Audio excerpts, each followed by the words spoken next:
Крајната цена нема да се промени. А сега да видиме. Министерката за финансии во понеделникот го повтори она што во неколку наврати го кажува и нејзините колеги. Ниту ќе се менува цената на струјата, ниту владата ќе продолжи финансиски да ги помага електрани на Северна Македонија. Битно е дека треба да бидат спокојни, дека нема да има проблем апсолутно никако во делот со електричната енергија и нема да има апсолутно никакви трансфери кон ЕСМ. Ваквиот став е добра вест за буџетот, па и за граѓаните, но има еден голем прашалник. Просечната производствена цена на струјата на ЕСМ за годинава, според компанијата, е 118 евра за мегават час. А за струјата да не поскапи за домакинствата, ЕСМ треба од јануари да ја продава истата таа струја на ЕВН двојно поевтино, за околу 60 евра за мегават час. Како е можно ЕСМ ем да продава под цена, ем да не добива субвенции, беше прашан и премиерот. 7 години ја ограбија ЕСМ и сега ние во овие 4,5-5 месеци направивме чудо да ја консолидираме за да не дојде до зголемување или ако биде тоа да биде во рамките на 2-3%. Чудото за кое зборува премиерот е дека новото раководство на ЕСМ е на пат да ја намали производната цена на струјата пред се во РЕК Битола. Но, ни тој не објасни прецизно од кои точно мерки, колку точно ќе се штеди. Па, се обидовме да дознаеме како ЕСМ планира да ја намали производната цена на струјата за половина и ако им успее, кој е одговорен што таа била двојно поголема.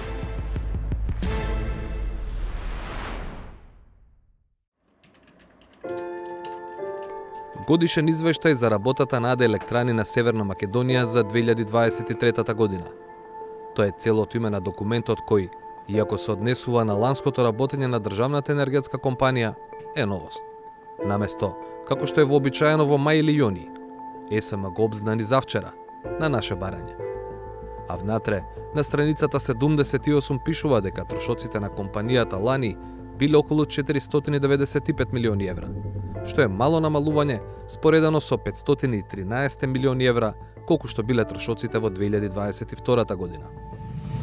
Ако се разгледаат старите извештаи, лесно е воочливо дека во 2021 трошоците биле далеку пониски – 288 милиони евра, а сите претходни години до 2014 се движеле околу 200 милиони евра плюс-минус. Ваквиот драматичен раст на трошоците се должи на енергетската криза која почна во 2021 година, а се засили со руската инвазија на Украина во 2022 година. ЕСМ во тие години доби дополнителни задолженија и да увезува и да произведува повеќе електрична енергија, а за возврат владата им доделуваше субвенции од државниот буџет. Вкупно, од 2021 до 2023 владата префрли околу 400 милиони евра на сметката на ЕСМ со цел да не поскапи струјата за домакинствата и малите бизнеси. Но, вели сега министерката за финансии и екс-финансова директорка на Електрани, Гордана Димитриевска-Кочовска, новата влада повеќе нема да го субвенционира ЕСМ. ЕСМ во изминатите години имаше проблеми заради лошото менаџирање и во исто време нели одредени работи за кои што сега надлежни институции работат, а тоа е нели во насока на одредени злоупотреби. Како резултат на тоа имаше компанијата и енергетски кризи, имаше и енергетска криза по војната во Украина. Цената на енергенсите скокна прилично. Да, и баш и во тие години имавме рекордно најниско производство на електрична енергија, за кое што сигурно ние како опозиција не бевме одговорни, туку беше власта, така. Како што покажуваат годишните извештаи, точно е дека производството во годините на енергетската криза е меѓу најниските во последниве 2 децении. Каде отишле тогаш парите? Еден од одговорите е во драматичниот раст на трошоците за производство на електрична енергија во најголемиот капацитет РЕК Битола. Сегашното раководство на државната компанија ни сподели информација дека од 2013 до 2020 година производната цена за мегават час електрична енергија во РЕК Битола се движала до невисоки 50 евра. Во 2021 цената расте на 69 евра. Следната година се намалува на 61 евро, за во 2023 да скокне на 103 евра за мегават час. При смената на власта годинава, велат од ЕСМ, затекнале просечна цена од 133 евра за мегават час. Повторно ќе кажам, надлежните институции се тие кои што треба да одговорат на овие прашања. Мислите дека е нереална таа цена? Не, најверојатно е реална, но за тоа се крие нешто друго. Каде и што се крие во драматичниот раст на цените на производството во РЕК Битола, прашавме во ЕСМ. Сметаме дека надлежните институции треба да ги потврдат нашите сомнежи за тоа како се воделе одредени постапки.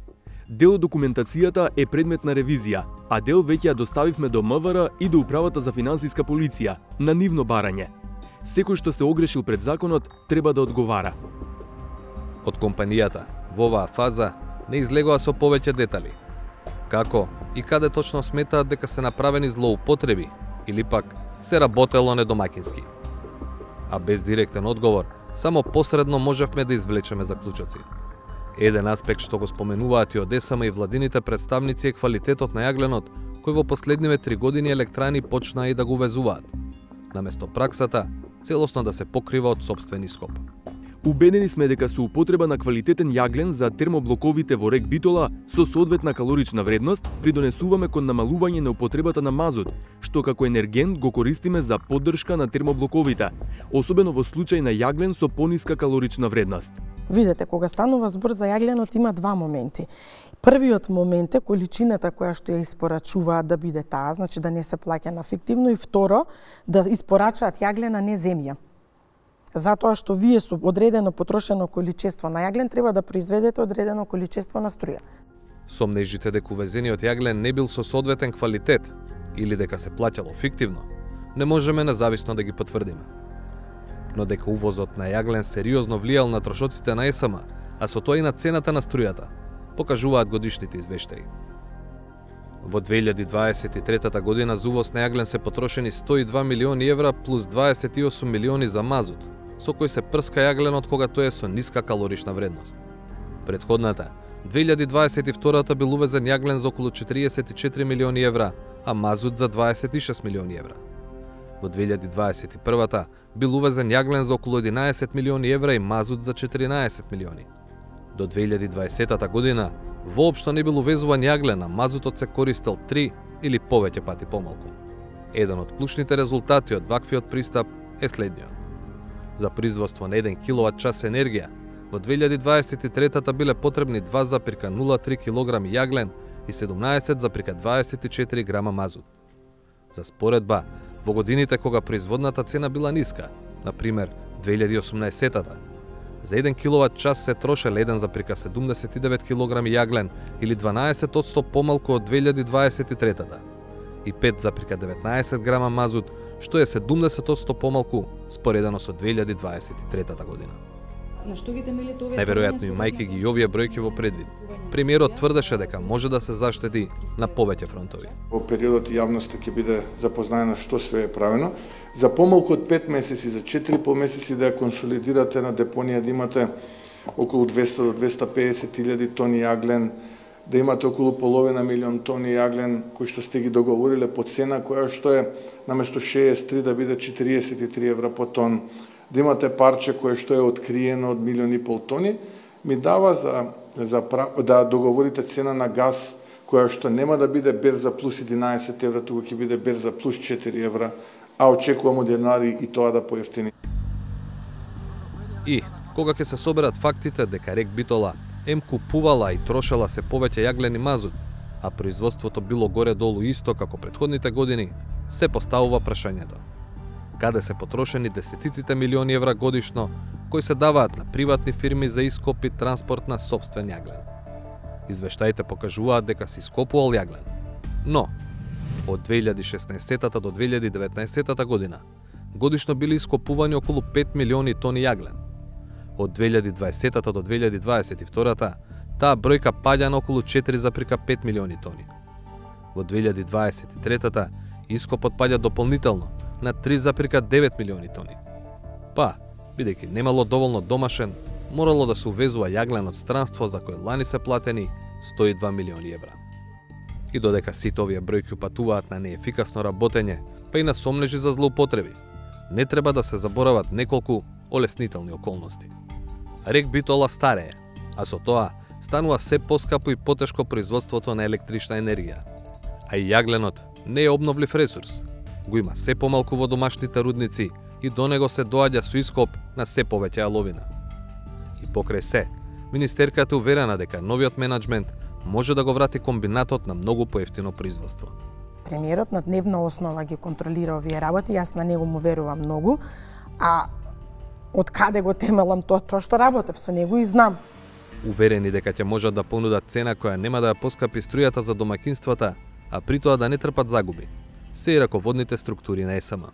Со професионален корпоративен пристап, новиот менаџерски тим презеде мерки за намалување на тековните и непродуктивните трошоци, зголемување на производството на електрична енергија и овозможување на зголемен приход и иден профит. А за воопшто да може да тргне кон таа цел, новото раководство на електрани мораше да ги отплати долговите. Бидејќи владата рече дека нема да им дава пари, дупката ја покрија со кредит.